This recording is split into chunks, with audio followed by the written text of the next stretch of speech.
बिस्मिल्लाहिर्रहमानिर्रहीम।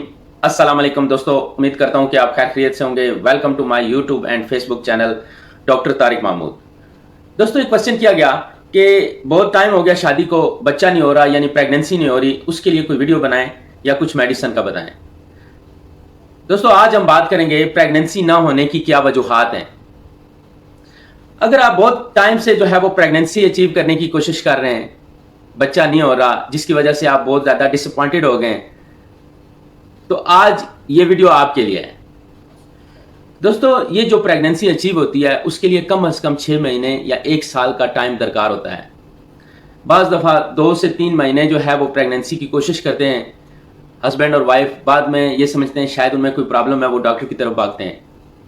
तो अगर आपकी एज 35 साल से कम है और आपको तकरीबन जो है वो 1 साल हो गया है शादी को, आपको सही वक्त और प्रेगनेंसी करने के जो तरीके हैं उन सब का पता है, सही तरीके से आप प्रेगनेंसी करने की ट्राई कर रहे हैं, फिर भी बच्चा नहीं हो रहा या प्रेगनेंसी कंसीव नहीं हो रही, तो फिर मैं आपको मशवरा दूंगा कि आप 1 साल बाद किसी अच्छे डॉक्टर से कंसल्ट कर सकते हैं। इसी तरह अगर आपकी एज 35 साल से ज़्यादा है और हस्बैंड की एज जो है वो 40 साल से ज़्यादा है और आपको प्रेगनेंसी का टाइम, वक्त और सही तरीकों के बारे में पता है, फिर भी प्रेगनेंसी नहीं हो रही, तो फिर आप 6 महीने बाद जो है वो डॉक्टर को चेक करवा सकते हैं। दोस्तों, अब हम बात करेंगे कि प्रेगनेंसी ना होने की वजूहात क्या हैं। नंबर 1 पर एज जो है वो बहुत ज़्यादा मैटर करती है प्रेगनेंसी ना होने की वजह। दोस्तों, अगर आपकी एज जो फीमेल बॉडी है 35 ईयर है या उससे ज़्यादा है और हस्बैंड की एज जो है वो 40 ईयर या उससे ज़्यादा है, तो आपको प्रेगनेंसी अचीव करने में बहुत ज़्यादा टाइम लग सकता है, बहुत ज़्यादा वक्त लग सकता है या मुश्किल हो सकती है। आप जो फीमेल है वो बोलेगी कि मैं तो बिल्कुल परफेक्ट हूँ, मुझे पीरियड्स रेगुलर हैं, मुझे तो कोई प्रॉब्लम नहीं है। इसी तरह हस्बैंड भी बिल्कुल ठीक हैं, उसकी क्या वजह है प्रेगनेंसी ना होने की। दोस्तों, एज के साथ साथ विद एज जो है, जो फीमेल बॉडी है उसका जो एग है, जो अंडा है, वो कमज़ोर होना शुरू हो जाता है। इसी तरह जो मर्द है उसके जो हार्मोन्स हैं, जो स्पर्म्स हैं, वो कमज़ोर होना शुरू हो जाते हैं एज के साथ साथ। प्रेगनेंसी के लिए सिर्फ और सिर्फ इंटरकोर्स ज़रूरी नहीं है।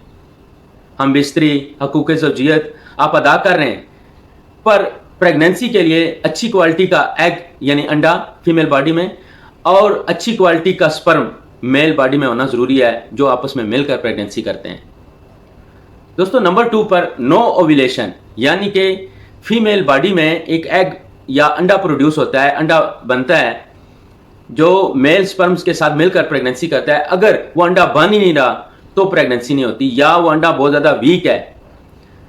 दोस्तों, जो फीमेल बॉडी में एग प्रोड्यूस ना होना या अंडा जो है वो कमज़ोर होना या ना होना, उसकी कई एक वजूहात हैं। सबसे पहले थायराइड डिसफंक्शन, यानी कि जो थायराइड के हार्मोन्स हैं उनमें प्रॉब्लम है। इसके साथ पीसीओएस या पीसीओडी, इसके साथ ओवरवेट या अंडरवेट, बहुत ज़्यादा वज़न या आपका वज़न बहुत कम है, उसकी कई एक वजूहात हो सकती हैं। दोस्तों, पीसीओएस के बारे में थोड़ा बहुत बता दूं आपको कि 70-80% जो है वो आजकल की जो लड़कियां हैं उनमें पीसीओएस का प्रॉब्लम चल रहा है। पीसीओएस बेसिकली जो ओवरीज होती हैं फीमेल्स की, वो थैली नुमा होती हैं, उनमें पानी हो जाता है। बेसिकली ये ओवरीज जो हैं वो एग को प्रोड्यूस करती हैं, यहाँ से अंडा जो है वो बनता है। अगर उनमें पानी बन जाए तो वो अंडा जो है वो या वीक बनेगा या बनेगा ही नहीं। तो जो पीसीओएस है उसका इलाज मौजूद है, दूसरी जो बीमारियां हैं उनका भी इलाज मौजूद है। अगर अच्छे डॉक्टर को चेक करवा कर ट्रीटमेंट करवाई जाए तो प्रेगनेंसी अचीव हो सकती है। दोस्तों, नंबर 3 पर आ जाता है मेल इनफर्टिलिटी, यानी मर्दाना बांझपन। जैसा कि फीमेल्स में बांझपन है औरतों में, इसी तरह मर्दों में भी बांझपन होता है। उसकी कई एक जो है वो कंडीशंस हैं, जैसा कि स्पर्म्स कमज़ोर हैं, मनी पतली है, या जो है वो स्पर्म्स की क्वालिटी अच्छी नहीं है, क्वांटिटी कम है, या स्पर्म्स जो हैं वो प्रेशर से फ्लोपियन ट्यूब तक पहुंचता ही नहीं है। दोस्तों, इस चीज़ को डायग्नोज करने के लिए कि मर्दों में बांझपन है कि नहीं, एक टेस्ट करवाया जाता है जिसको सीमन एनालिसिस कहते हैं। सीमन एनालिसिस टेस्ट करवा कर स्पर्म्स की क्वालिटी, उसकी क्वांटिटी चेक की जा सकती है। इसकी कोई सिम्टम्स नहीं होती, हेल्दी बंदे में भी जो है वो स्पर्म्स की कमी हो सकती है।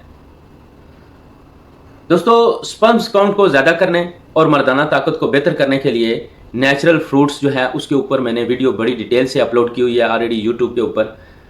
मैं इस वीडियो के डिस्क्रिप्शन बॉक्स में जो है वो लिंक लगा दूंगा। आप दोस्तों से रिक्वेस्ट है कि वो ज़रूर वॉच करें, आपके लिए बहुत ज़्यादा फायदेमंद होगी। नंबर 4 पे आ जाता है फ्लोबियन ट्यूब की ब्लॉकेज। अगर फीमेल बॉडी जो है उसके अंदर जो ट्यूब्स होती हैं फ्लोबियन ट्यूब, अगर उनमें ब्लॉकेज है तो प्रेगनेंसी नहीं होती। दोस्तों जब फीमेल बॉडी जो है वो एग प्रोड्यूस करती है, ओवरीज से बाहर आता है, तो जो फ्लोबियन ट्यूब होती है उस एग को अपनी तरफ खींच लेती हैं और जो स्पर्म है, जो मेल स्पर्म एंटर करता है, वो फ्लोबियन ट्यूब तक पहुंचकर फ्लोबियन ट्यूब के अंदर उनका मिलाप होता है, वहां से प्रेगनेंसी होती है और वो मूव होकर यूट्रस यानी बच्चादानी में आ जाते हैं, तो वहां पर इम्प्लांट हो जाता है। दोस्तों अगर फ्लोबियन ट्यूब में ब्लॉकेज है तो जो मेल स्पर्म है वो जा ही नहीं सकेगा और जो फीमेल बॉडी का एग है वो बाहर आ ही नहीं सकेगा, जिसकी वजह से प्रेगनेंसी नहीं होती।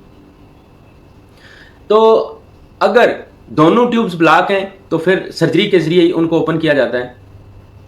कई दफ़ा एक ट्यूब जो है वो ब्लॉक होती है और एक ट्यूब ओपन होती है। एक ट्यूब के जरिए जो है वो प्रेगनेंसी मुमकिन है, कुछ मेडिसिन देकर एक ट्यूब के जरिए प्रेगनेंसी की जा सकती है। फ्लोबियन ट्यूब्स जो हैं वो ब्लॉक होने की कई एक वजूहात हो सकती हैं।